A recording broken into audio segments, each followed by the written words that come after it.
Fala pessoal, tudo bem? Bora dar sequência aqui, vamos falar com gestão de contratos. Essa parte do conteúdo, gente, é muita letra da lei.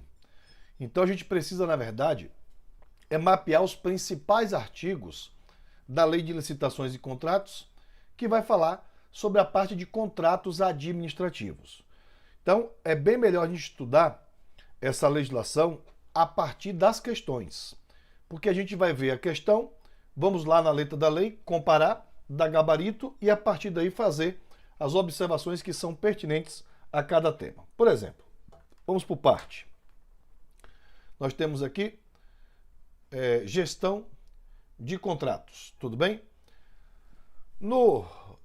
Na primeira questão, a banca CESP cobrou assim: no que se refere ao uso dos poderes administrativos, aos contratos, controle da administração, julgue os itens.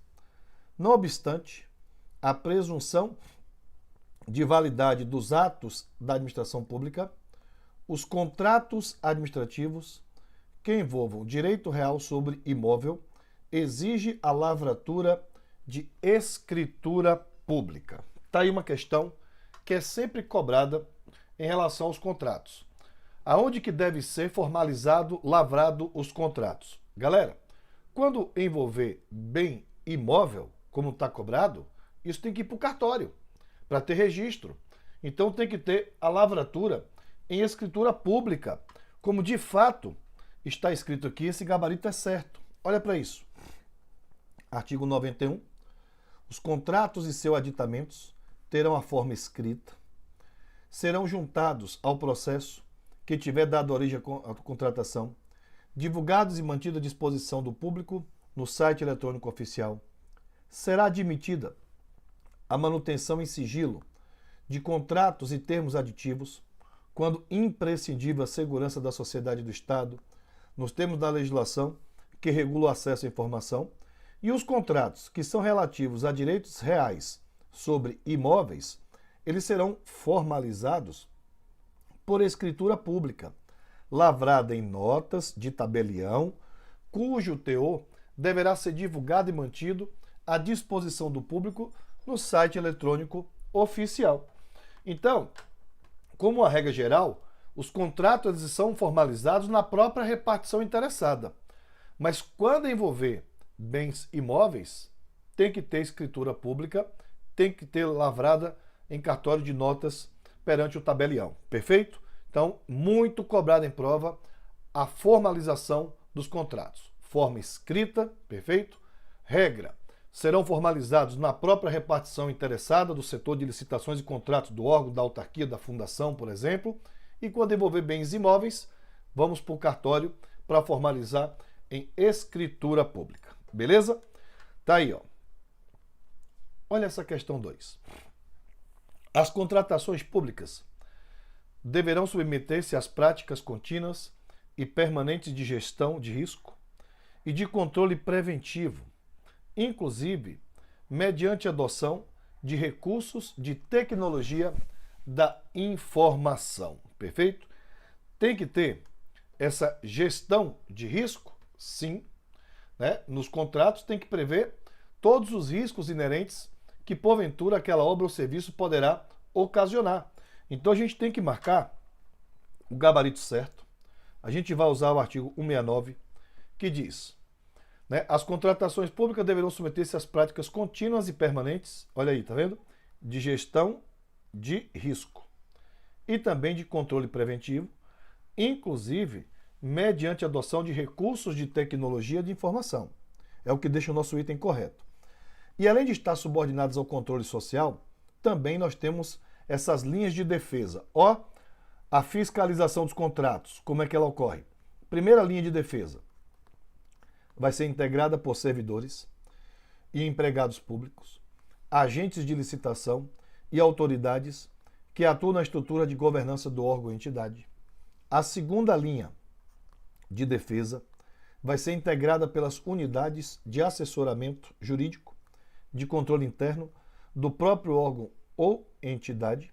E a terceira linha de defesa vai ser integrada pelo órgão central de controle interno da administração e também pelos tribunais de contas. Muita atenção, galera, na leitura desses 3 incisos aqui, ó. É muito comum o examinador cobrar as linhas de defesa para controle e fiscalização dos contratos administrativos. Tem que memorizar. Primeira linha, formada por servidores e empregados, né, que vão atuar ali nos processos licitatórios, que tem um papel de fazer a fiscalização dos termos do contrato.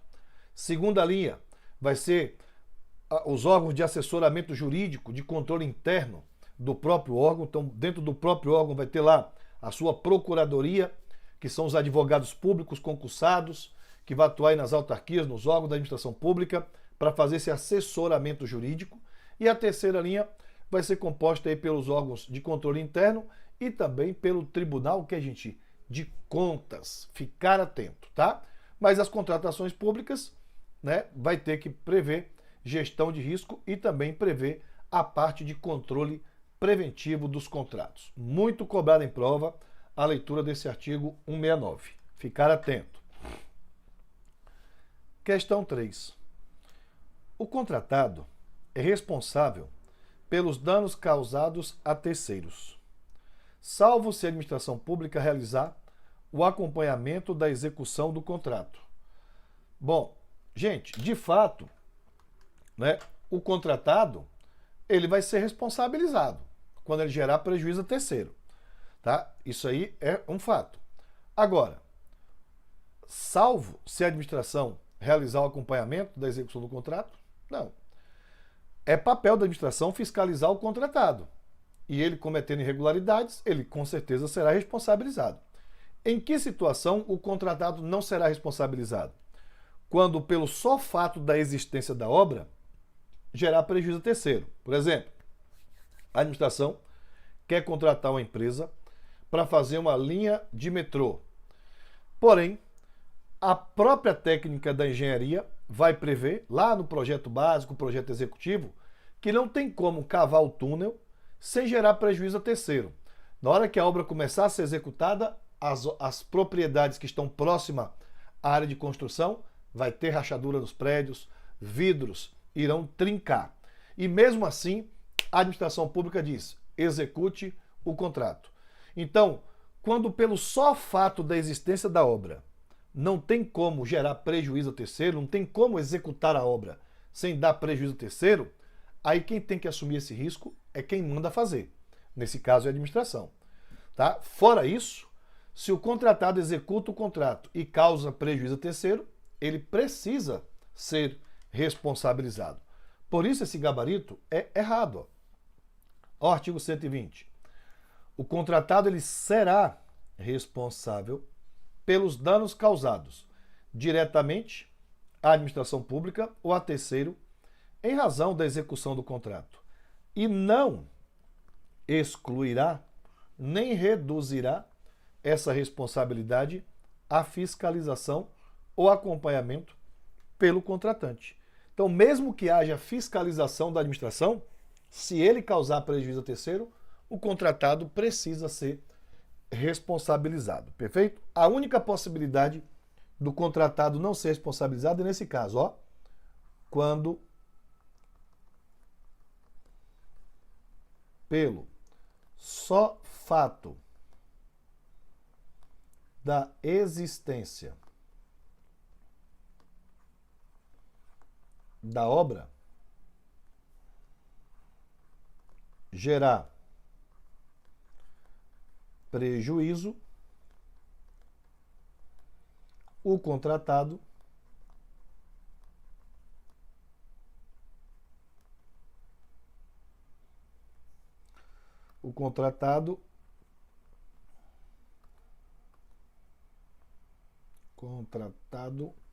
não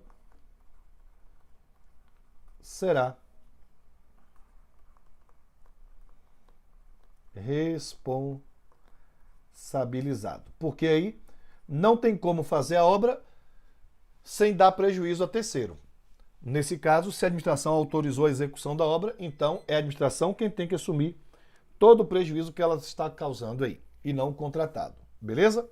Fora isso, ele precisa ser responsabilizado diretamente pelos danos que ele causou à administração e a terceiros.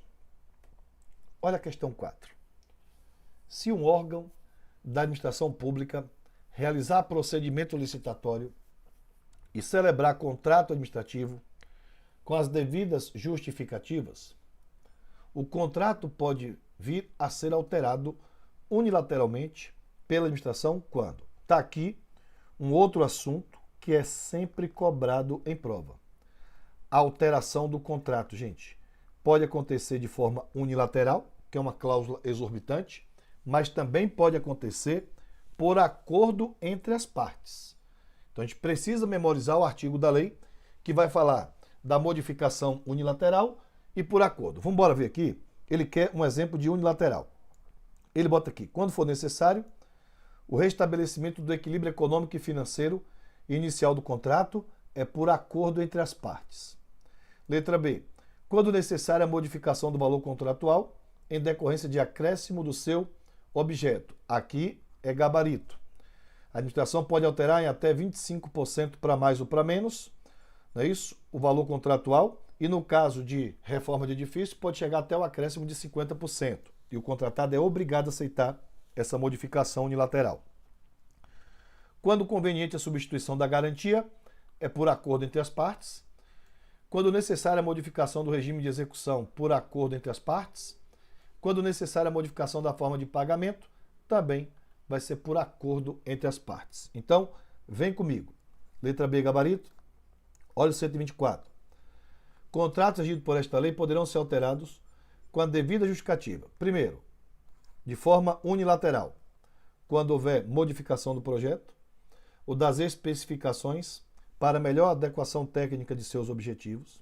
E letra B, quando for necessária a modificação do valor contratual em decorrência de acréscimo ou diminuição quantitativa do seu objeto nos limites permitidos por esta lei. Veremos daqui a pouquinho que esse acréscimo ou supressão pode ser de 25%, que pode ser para mais ou para menos, ou também pode ser 50% para mais de 50% acréscimo, não pode ser supressão, tá? Quando for para reforma de edifício, a gente vai ver na letra da lei aqui que pode ter acréscimo de até 50% aí, e o contratado é obrigado a aceitar de forma unilateral. Depois ela diz aqui, ó, que pode ser por acordo entre as partes, quando for conveniente, a substituição da garantia de execução, quando for necessária a modificação do regime de execução da obra ou do serviço, bem como o modo de fornecimento em face de verificação técnica da inaplicabilidade dos termos contratuais originários, quando necessária a modificação da forma de pagamento por imposição de circunstâncias supervenientes, mantido o valor inicial atualizado e vedada a antecipação de pagamento em relação ao cronograma financeiro fixado, sem a correspondente contraprestação de serviço, bens ou execução da obra ou serviço, e para restabelecer o equilíbrio econômico financeiro inicial do contrato, em caso de força maior, caso fortuito, fato do príncipe, ou em decorrência de fatos imprevisíveis ou previsíveis de consequências incalculáveis que inviabilizem a execução do contrato, tal como pactuado, respeitada em qualquer caso a repartição objetiva de risco estabelecida no contrato. Então aqui você tem por acordo entre as partes. Essa questão é muito cobrada. Você precisa memorizar quando é de forma unilateral e quando é por acordo entre as partes. Beleza? Próxima questão cobrou assim: a assistência de terceiros contratados para subsidiar a equipe de fiscalização do contrato eximirá de responsabilidade o fiscal do contrato, nos limites das informações recebidas do terceiro contratado. Primeiro, é possível contratar terceiros para auxiliar o fiscal do contrato? Contratando esse terceiro, vai eximir o fiscal do contrato de suas responsabilidades, gente? É claro que não.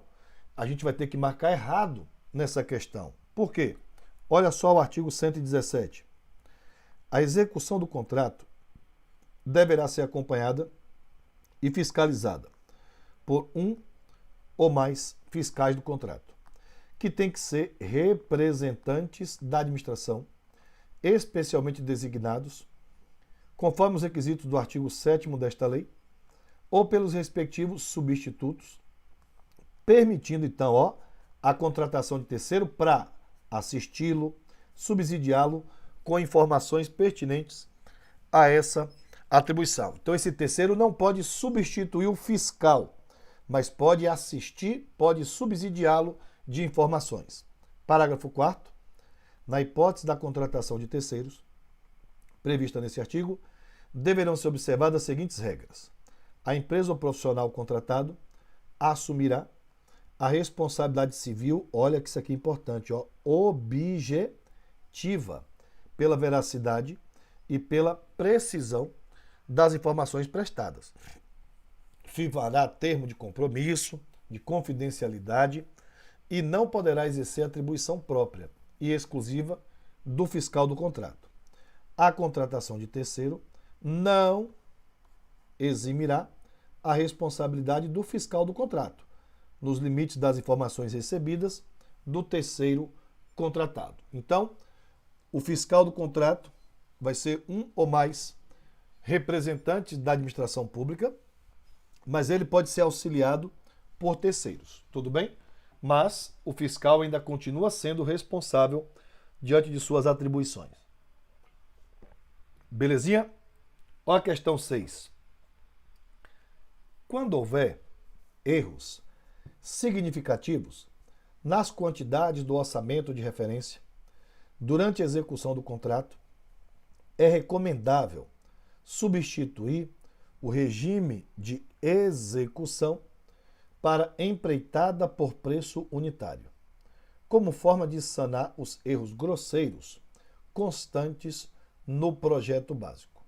Não, gente, não temos essa recomendação de que, quando houver erros significativos nas quantidades do orçamento de referência, que é recomendável substituir o regime de execução para empreitada por preço unitário. Perfeito? Não é essa forma de solucionar o problema. Então tá errado, A correção desses erros deve ser feita no próprio projeto e não através da alteração do regime de contratação. A empreitada por preço unitário pode oferecer flexibilidade em relação às quantidades, mas não resolve problemas do projeto. Tem que alterar o projeto para poder, então, mexer nesses erros aí que foram considerados significativos e não alterar o regime de execução. Se é empreitada integral por preço unitário, empreitado global, não vai resolver problemas que tem no projeto do contrato. Fechado? Erradíssimo o nosso item. Olha 7. Desde que sejam atendidas condicionantes legais e havendo previsão edital, excepcionalmente, será permitida a antecipação de pagamento em contratos públicos. E aí? A legislação permite essa antecipação de pagamento? Sim. Veremos que sim. Tá? Olha para isso aqui, galera. Artigo 145. Não será permitido pagamento antecipado. Essa é a regra. Parcial ou total, relativa a parcelas contratuais vinculadas ao fornecimento de bens, à execução de obras ou à prestação de serviços. A antecipação de pagamento somente será permitida se propiciar sensível economia de recursos ou se representar condição indispensável para a obtenção do bem ou para a prestação de serviço. Hipótese que deverá ser previamente justificada no processo licitatório e expressamente prevista no edital de licitação ou instrumento formal de contratação direta. Então a regra é, na medida em que você, contratado, vai entregando o objeto pactuado ou as etapas sendo cumpridas e fiscalizada pelo fiscal do contrato, a administração então vai executando os pagamentos, tá? Até a última parcela. Em alguns casos, na via de exceção, é que é permitida essa antecipação, mas isso tem que gerar uma sensível economia de recursos para a administração pública e tem que ser uma condição indispensável para a obtenção do bem ou para a prestação de serviços. Um exemplo clássico, vacinas. as vacinas da Covid-19. Irmão, pandemia chegou. Não tinha vacina. As Big Pharmas aí começaram a fazer estudo de caso e produção de vacinas. Não dava para poder esperar fabricar todas as vacinas para começar a vacinar a população. Então, nesse caso aí, é uma condição indispensável para a obtenção do bem. Geralmente, as grandes empresas, né, que fabricou a vacina diz, olha, se você antecipar aqui o pagamento, eu vou reservar então o primeiro lote das vacinas que eu já estou produzindo para você, que está comprando de forma antecipada. Seria um exemplo clássico. Fora isso, gente, não. Fora isso, na medida em que você vai executando a obra ou o serviço, a administração vai efetuando os pagamentos mediante a prestação de contas do que foi feito. Tudo bem? Cuidado com isso que é muito cobrado em prova, tá? Olha esse item 8. Na execução de contrato de obras públicas, prevista em plano plurianual, a fiscalização deve cuidar para que somente sejam executadas serviços conforme a disponibilidade orçamentária no corrente exercício financeiro. Responsabilidade fiscal, correto? Né? Os contratos, eles ficam adstritos à vigência dos créditos orçamentários. Então a gente vai ter que marcar, ó, correto. Olha o artigo 105. A duração dos contratos regido por esta lei será a prevista em edital e deverão ser observada no momento da contratação e a cada exercício financeiro, a disponibilidade dos créditos orçamentários, bem como também a previsão no plano plurianual quando ultrapassar a um ano financeiro. Então, todo contrato vai gerar um custo. Esse custo tem que ter previsão orçamentária. Tem que estar na lei de diretriz orçamentária, na lei do orçamento anual ou nas metas do plano plurianual. Então, a duração dos contratos fica vinculada à previsão financeira prevista nas leis orçamentárias. Perfeito? Então, é mais ou menos assim. Gabarito, então, corretíssimo aí pra gente. Olha 9. Se determinado órgão, a fim de auxiliar o fiscal de um contrato, realizou a contratação de terceiros para subsidiar a fiscalização do contrato, então, com base na lei, o terceiro contratado poderá exercer todas as atribuições conferidas ao fiscal? Não. Já vimos isso, né? Ele pode auxiliar, ele pode subsidiar, mas ele jamais poderá substituir o fiscal do contrato. Então isso está erradíssimo. Vem para cá. Ó. A execução do contrato deverá ser acompanhada e fiscalizada por um ou mais fiscais de contrato, representante da administração, especialmente designados conforme requisitos do artigo 7º ou pelos respectivos substitutos, permitida a contratação de terceiro para assisti-lo, ó, para subsidiá-los, com informações pertinentes a essa atribuição. Não pode substituir o fiscal. Esse terceiro pode assistir, subsidiar, mas jamais substituir o fiscal, que tem que ser um representante da administração. Na hipótese de contratação de terceiros desse artigo, deverão ser observadas as seguintes regras. A empresa ou profissional contratado vai assumir responsabilidade civil objetiva, que é aquela que independe de dolo ou culpa, pela veracidade e precisão das informações que ele está prestando. Firmará termo de compromisso, de confidencialidade e não pode exercer atribuição que é própria e exclusiva, ó, do fiscal de contrato. Não pode. E a contratação de terceiro não eximirá a responsabilidade do fiscal do contrato nos limites das informações recebidas do terceiro contratado. Então, sempre cai em prova a leitura desse artigo 117. Você precisa ficar atento a esse conteúdo. Beleza? Olha a questão 10. Em licitações de obras por empreitada por preço global, é permitido ao licitante apresentar custos unitários diferentes dos sistemas de custos referenciais, desde que o preço global e o de cada uma das etapas previstas no cronograma físico-financeiro do contrato fiquem limitados ao preço de referência. Gabarito corretíssimo, perfeito? Tem sim essa permissão na lei. É permitido ao licitante apresentar custos unitários diferentes do sistema de custos que são referenciais, desde que o preço global e de cada uma das etapas previstas no cronograma do contrato fiquem limitados ao preço de referência. Então, bora ver aqui, ó.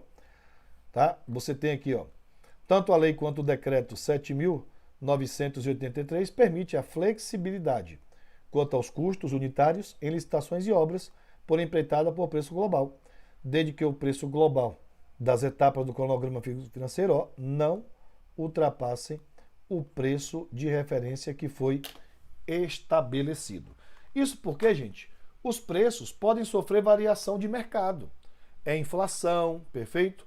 É uma isenção tributária que de repente o governo possa dar. Tudo isso pode impactar nessa flexibilização dos custos unitários do objeto a ser contratado, perfeito? Mas não pode ultrapassar o preço de referência que foi estabelecido lá no edital de contratação, beleza? Fechamos então aqui o nosso primeiro bloco de questões em relação à gestão de contratos. Vamos lá para o próximo bloco.